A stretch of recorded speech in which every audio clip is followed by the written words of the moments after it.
है guys, welcome back to Ghost का education channel. और अभी एक नोटिस आया हुआ है, जितने भी क्वेश्चंस जो डाउट हैं स्टूडेंट्स के जो फॉरेन में पढ़ रहे हैं एफएमजीज, उनका पूरा डाउट्स एनएमसी ने इस नोटिस में क्लियर किया है। तो इस वीडियो में आपको पूरा डिटेल्स में बात करेंगे। इस वीडियो बड़ा होगा बट आपको पूरा एक वैल्यूएबल वीडियो होने वाला है, क्योंकि इस वीडियो को देखने के बाद आपको कहीं और दूसरे जगह वीडियो देखने की ज़रूरत नहीं है। इसमें हमने पूरा डिटेल्स में बात करेंगे, एक एक पॉइंट्स का जो भी फैक्ट्स जो इस नोटिस में मेंशनड है। चलो शुरू करते हैं इस वीडियो को, देखते हैं इसमें क्या मेंशनड है। Who is foreign medical graduate, ये तो आपको सबको मालूम है। जो भी स्टूडेंट्स फॉरेन से एमबीबीएस कर रहे हैं वो सारे एफएमजीज में आते हैं। सो दूसरा क्वेश्चन देखते हैं, when do the FMGL regulations 2021 come into force. ये आपको जो रेगुलेशन आया हुआ था 18 नवंबर 2021 में आया हुआ था, उससे भी एक नोटिस है। आप चेक कर सकते हैं एनएमसी की वेबसाइट पे, मैं यहाँ पे भी लगा दूंगा, आप पढ़ सकते हो। तीसरा क्वेश्चन देखते हैं इसमें क्या mention, what empowers national medical commission to regulate foreign medical graduate.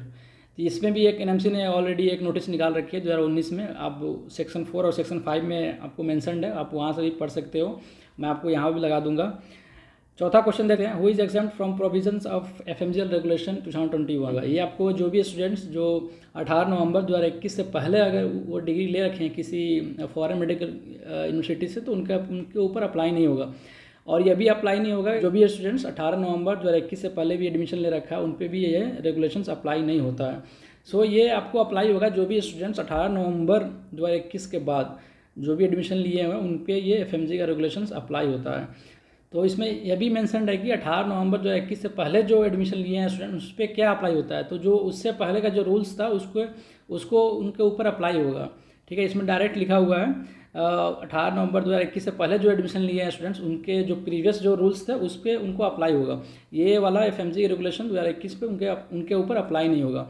तो पांचवा क्वेश्चन देखते हैं, फिफ्थ क्वेश्चन देखते हैं इसमें क्या लिखा हुआ है, what should be the duration of course leading to foreign medical degree.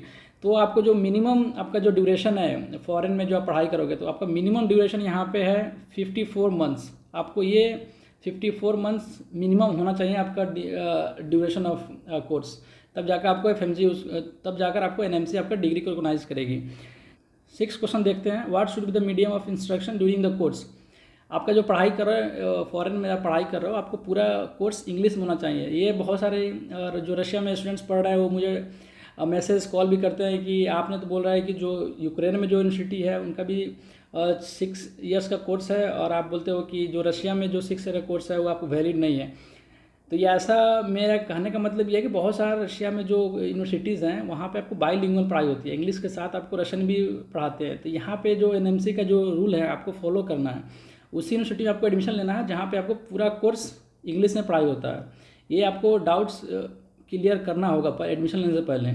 ठीक है, तो आपको खुद से जाकर उस यूनिवर्सिटी का वेबसाइट पे जाकर चेक करो वहाँ पे पूरा कोर्स इंग्लिश में पढ़ाई होता है या नहीं होता है, क्योंकि ये बहुत इंपॉर्टेंट है। आप पेजेंट के भरोसे मत बैठना।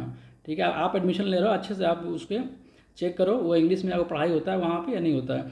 ठीक है, इसमें 6 क्वेश्चन में मेंशनड है। वो 7th क्वेश्चन में ये है, what are the subjects to be study during the course. तो हमने भी आपको यहाँ पर लिस्ट दे रहे हैं, जो भी सब्जेक्ट्स है वो आपको मतलब कि ड्यूरिंग द कोर्स आपको पढ़ाई करना है, ये इंपॉर्टेंट है। फॉरेन में पढ़ाई करोगे सारा सब्जेक्ट आपका सेम होना चाहिए, इक्विवेलेंट टू इंडिया में जो पढ़ाई होती है सब्जेक्ट ड्यूरिंग द कोर्स आपको सारा सेम होना चाहिए फॉरेन में। तो ये आपका इसमें मेंशनड है। और बी पॉइंट में देखो, इसमें और मेंशनड है कि आपको जो इंटर्नशिप है आपको इंटर्नशिप भी करना है। आपको जो कोर्स है, कोर्स के बाद आपको 1 साल का इंटर्नशिप उस कंट्री में करना है। मतलब कि 5 ईयर का कोर्स आपका उस कंट्री में, तो आपको 1 साल और इंटर्नशिप करना होगा। ठीक है, तो ये आपको ड्यूरिंग द इंटर्नशिप आपको medicine, general medicine, psychiatry, paediatric जो भी इसमें लीड्स में है, आपको ये सारा कुछ ट्रेनिंग करना है। जो लिस्ट यहाँ पे दे रखे है मैं यहाँ पे लगा देता हूँ, आपको पूरा ये ट्रेनिंग फॉरेन से करके आना, तब जाकर एनएमसी आपको डिग्री रिकॉग्नाइज करेगी। इसके बाद ये भी मेंशनड है कि सी पॉइंट में आपको कि जो इंडिया में जो इंटर्नशिप का जो प्रोग्राम होता है सेम होना चाहिए फॉरेन का भी, मेडिकल यूनिवर्सिटी में जहाँ से आप पढ़ाई कर रहे हो सेम टू सेम होना चाहिए। देखते हैं 8th क्वेश्चन देखते हैं यहाँ पे, do FMG need to appear for national exit test. तो यहाँ पे डायरेक्ट मेंशन है कि हाँ आपको एग्ज़ाम देना है नेशनल एग्जिट टेस्ट। इसके बाद भी अगर कोई आपको एग्ज़ाम अगर एनएमसी लगाती है तो अभी उस एग्ज़ाम को भी आपको पास करना होगा, तो ये आपको क्लियर हो जाना चाहिए। तो 9th क्वेश्चन देखते हैं। 9th क्वेश्चन में ये मेंशन है, do FMGs need to be registered in the country which award them the degree. मतलब कि जो भी आप यूनिवर्सिटी में जो फॉरेन में आप एडमिशन में ले रहे हो उस यूनिवर्सिटी में आपको उस कंट्री से रजिस्टर्ड होना चाहिए। ठीक है। जैसे कि आपको खार्किव नेशनल मेडिकल यूनिवर्सिटी है यूक्रेन में, ये Kharkiv national medical university Ukraine का जो मिनिस्ट्री ऑफ एजुकेशन है उससे रजिस्टर्ड होना चाहिए। ये केस आपको अभी रिसेंटली देखने में आया है, जो किर्गिस्तान में जो स्टूडेंट्स जो गए हुए थे पढ़ने के लिए वहाँ पे एलोपैथी, जो अभी 20 मेडिकल यूनिवर्सिटी वहाँ पे खुला हुआ था, अभी वहाँ का जो लोकल भी वहाँ पे एडमिशन नहीं लिए थे और वहाँ पे फ़ॉरेन जाकर फर्स्ट ईयर से पढ़ाई कर रहे हैं। तो ये आपको इंटरनेशनल लॉ के खिलाफ भी है और वहाँ का जो यूनिवर्सिटीज़ था किर्गिस्तान में, वो वहाँ से किर्गिस्तान मिनिस्ट्री ऑफ एजुकेशन से रजिस्टर्ड भी नहीं था। तो ये तो कहने का मतलब ये है कि आप जिस यूनिवर्सिटी में एडमिशन ले रहे हो उस कंट्री में वो यूनिवर्सिटी रजिस्टर्ड होना चाहिए और वहाँ के लोकल्स भी उसमें पढ़ाई करते हों, तो तब जाकर आपको डिग्री को एनएमसी उसको रिकॉग्नाइज करेगी। ठीक है, इसमें क्लियर भाषा में यही है। तो 10th क्वेश्चन देखते हैं, is there any time limit for completion of the course. तो इसमें बोलिए यस, आपको टाइम, आपका जो लिमिट है 10 ईयर्स है, आपको 10 साल के अंदर आपको डिग्री को कंप्लीट करना है पूरा कोर्स को। तो 10 साल बहुत ज़्यादा टाइम होता है, मोस्टली जो है आपको 6 कोर्स होता है फॉरेन में, 1 साल का आप जो इंटरनेट लगाओ तो 7 साल आपको मतलब टोटल लगते हैं, बट आपको यहाँ पे 10 साल का एक लिमिट दिया जा रहा है। 10 साल के अंदर आपको डिग्री लेकर आना है फॉरेन से आपको इंडिया में, तब जाकर आपको रिकॉग्नाइज किया जाएगा। सो 11th क्वेश्चन देखते हैं। 11th क्वेश्चन में मेंशन है कि are FMCs allowed to take transfer to an Indian medical college for internship and exam. तो देखो, अगर आप फॉरेन में पढ़ाई कर रहे हो तो आप ट्रांसफ़र नहीं ले सकते फॉरेन कंट्री से, आपको इंडियन मेडिकल कॉलेज में आप ट्रांसफ़र नहीं ले सकते। मतलब कि अगर आप यूक्रेन में पढ़ाई कर रहे हो तो यहाँ से आपको पूरा कोर्स यूक्रेन में ही करना है, इंटर्नशिप भी आपको यूक्रेन में ही करना है, तब जाकर आपको डिग्री को रिकॉग्नाइज करेगी एनएमसी। ये नहीं है कि आप 3 साल यूक्रेन में पढ़कर फिर आप 4th ईयर आप इंडियन किसी मेडिकल कॉलेज में जाकर एडमिशन ले रहे हो, ऐसा नहीं है। ना ही आप यहाँ से कोर्स कंप्लीट करने के बाद इंटर्नशिप के लिए आप इंडिया में जाकर इंटर्नशिप करो, यह भी आपका एप्लीकेबल नहीं है। आपको कोर्स और इंटर्नशिप दोनों उसी कंट्री में उसी यूनिवर्सिटी में करना है। ये आपका 11th क्वेश्चन में आपको डाउट्स क्लियर हो जाना चाहिए। तो 12th क्वेश्चन देखते हैं। इसमें मेंशन है कि what are the regulations applicable for internship of FMGs. तो इसमें मेंशन है internship of FMGs shall be as per provisions of national medical commission, जो आपका जो एक्ट है, रेगुलेशन जो है 2021 में निकाली है, उसके जो हमने ऑलरेडी फैक्ट्स जो पहले देखे हैं उसमें आपको एप्लीकेबल होना चाहिए। सारा कुछ आपका एज पर जो नोटिस में है आपको पूरा फुलफिल करना है। So let's see 13th question, what should the duration of internship. ये तो सिंपल सा क्वेश्चन है। आपको 12th मंथ का मिनिमम आपको ड्यूरेशन होना चाहिए इंटर्नशिप, जिस कंट्री में आप पढ़ाई कर रहे हो कोर्स कंप्लीट करने के बाद 1 साल का जो इंटर्नशिप है 12th मंथ आपको मैंडेटरी इंटर्नशिप करना है। 14th क्वेश्चन देखते हैं, is it mandatory for FMGs to do internship in India. तो ये आपको कोर्स फॉरेन में पढ़ाई करने के बाद, कोर्स जो है आपका 6 कोर्स है वो पढ़ने के बाद 1 साल को इंटर्नशिप करना है फॉरेन में। 7 साल हो गया आपका। 7 साल के बाद आप इंडिया में आओगे। इंडिया में आपको नेशनल एग्जिट टेस्ट जो भी होगा, एफएमजी का जो एग्ज़ाम होगा, उसको देने के बाद 1 साल का और इंटर्नशिप करना है।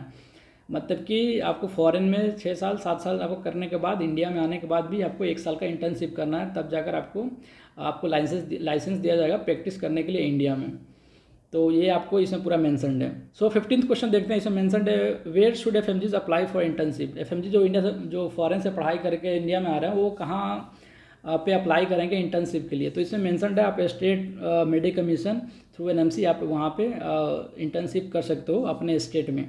सो 16th क्वेश्चन देखते हैं। ये आपका थोड़ा पूरा लिस्ट जो दिया हुआ है ये बहुत ही इंपॉर्टेंट है और इसको एक एक करके हम लोग इससे बात करते हैं। What are the conditions to be fulfilled by FMGs to be eligible for internship in India? क्या क्या कंडीशंस जो है जो फुलफिल करना है तब जाकर आप इंडिया में इंटर्नशिप कर सकते हो। पहला यहाँ पे मेंशन्ड है, आपको मिनिमम जो कोर्स होना चाहिए फॉरेन से आप पढ़ाई करके आ रहे हो 54 मंथ्स का होना चाहिए, पहला क्राइटेरिया। दूसरा क्राइटेरिया से मेंशन्ड है, आपको 1 साल का इंटर्नशिप फॉरेन में कर तब यहाँ पे इंडिया में आना है, तब जाकर इंटर्नशिप आप कर सकते हो। क्या तीसरा क्राइटेरिया क्या है, आपको सारा कोर्स जो आपका जो पढ़ाई हुआ है फॉरेन में वो आपको इंग्लिश में होना चाहिए, पूरा कोर्स आपका इंग्लिश में होना चाहिए। चौथा क्राइटेरिया क्या है, इसमें भी सब्जेक्ट्स जो एनएमसी आपको जो दे रखी है लिस्ट में वो आपको फुलफिल करना है during the course. During the course आपको ये सारा सब्जेक्ट पढ़ाई होना चाहिए। 5th पॉइंट में ये मेंशन्ड है कि आप जो यूनिवर्सिटी में पढ़ाई कर रहे हो फॉरेन में, वो आपको यूनिवर्सिटी उस कंट्री से रिकॉग्नाइज होना चाहिए और वहाँ का लोकल्स उसमें पढ़ाई करते हो, आपको सारा क्राइटेरिया को फुलफिल करना है। 6th पॉइंट में ये मेंशन्ड है कि आपको इंटर्नशिप करने के लिए आपको मैंडेटरी है कि आप जो एग्ज़ाम होगा नेशनल एग्जिट टेस्ट आपको पास करना है, उसके बाद ही आप इंटर्नशिप कर सकते हो इंडिया में। 6 पॉइंट इसमें मैंसनड है, ऑब्टेन और registration from the respective state media commission. आप जो भी स्टेट से आप बिलोंग करते हो आप इंडिया में, आपको वहाँ से एक रजिस्ट्रेशन ऑब्टेन करना है। 16 क्वेश्चन में जो भी आपको मैंसनड है यहाँ पे, जो 6 पॉइंट मैंसनड है वो बहुत ही इंपॉर्टेंट है, आपको पूरा फुलफिल करना है, एनी हाउ आपको फुलफिल करना है। अगर आप फॉरेन से मीडिया कर रहे हो तो ये आपको मस्ट है। 17th क्वेश्चन देखते हैं, is internship clerkship same as that of clinical posting and training during the 54 months of MBBS course और is it separate. 17th question में ये आपको सिंपल भाषा में बोले तो मतलब कि जो आपका कोर्स जो होता है 54 मंथ का जो कोर्स है आपका फॉरेन में, उसमें जो क्लिनिकल रोटेशन होता है वो क्या आपको इंटर्नशिप में ऐड होगा या वो ड्यूरिंग द कोर्स आपका वो जो प्रोग्राम है। तो कहने का मतलब यह है कि जो आपको ड्यूरिंग द कोर्स 54 मंथ के अंदर जो आपको जो क्लिनिकल रोटेशन होता है वो आपका इंटर्नशिप में नहीं आएगा। मतलब कि आपको जो 54 मंथ के अंदर जो आपका क्लिनिकल रोटेशन हो रहा है वो आपका ड्यूरिंग द कोर्स है। ये पूरा कोर्स कंप्लीट होने के बाद आपको 1 साल का इंटर्नशिप एक सेपरेट करना है। ये नहीं कि आप ड्यूरिंग द कोर्स जो आप इंटर्नशिप जो क्लर्कशिप आप कर रहे हो क्लिनिकल रोटेशन वो आपका ऐड नहीं होगा इंटर्नशिप में। ये इंटर्नशिप आपको कोर्स कंप्लीट 54 मंथ के बाद 54 मंथ के बाद जो 1 साल आपको करना है वो आपका इंटर्नशिप को वैलिड किया जाएगा। तो ये आपका सारा इसमें मेंशन्ड है। 18th क्वेश्चन देखते हैं, इसमें क्या है, what are the provisions regarding online classes. तो अभी का जो सबसे हॉट टॉपिक जो चल रहा था अभी, ऑनलाइन क्लासेस वैलिड करेगी, रिकॉग्नाइज करेगी एनएमसी या नहीं करेगी। तो एनएमसी का कहना है कि जो भी थ्योरी बेस्ड सब्जेक्ट है वो आपका ऑनलाइन क्लासेस होगा, तो उस पर कोई दिक्कत नहीं है एनएमसी की तरफ से। बट अगर आपका जो प्रैक्टिकल जो क्लासेस हैं वो आपका हॉस्पिटल्स में होना चाहिए, आपको इंटर्नशिप भी उस सब्जेक्ट से करना है, ये मस्ट है, क्योंकि प्रैक्टिकल क्लासेस आपका ऑनलाइन को वैलिड नहीं करेगी। आपको ओनली थ्योरी का जो आपका सब्जेक्ट्स है वो आपको वैलिड है ऑनलाइन क्लासेस में, रेस्ट आपको प्रैक्टिकल आपको वहाँ से ट्रेनिंग करके आएंगे तभी आपको यहाँ पे एनएमसी उसको वैलिड मानेगी। तो ये सारा इसमें जो क्वेश्चंस था आपको मैं होप करता हूँ कि आपको पूरा समझ में आ गया होगा, क्योंकि मैं सबसे ईजी भाषा में आपको समझाया। और ये सारा क्वेश्चंस है, ये देखने के बाद, ये वीडियो देखने के बाद आपको कहीं और जाने की ज़रूरत नहीं है, आपको सारा डाउट्स क्लियर हो गया होगा। और होप करते हैं आपको कोई भी डाउट्स और है तो आप कमेंट सेक्शन में बताओ, मैं उसको क्लियर करूँगा। So guys please subscribe to this channel and I will see you in the next video. Take care.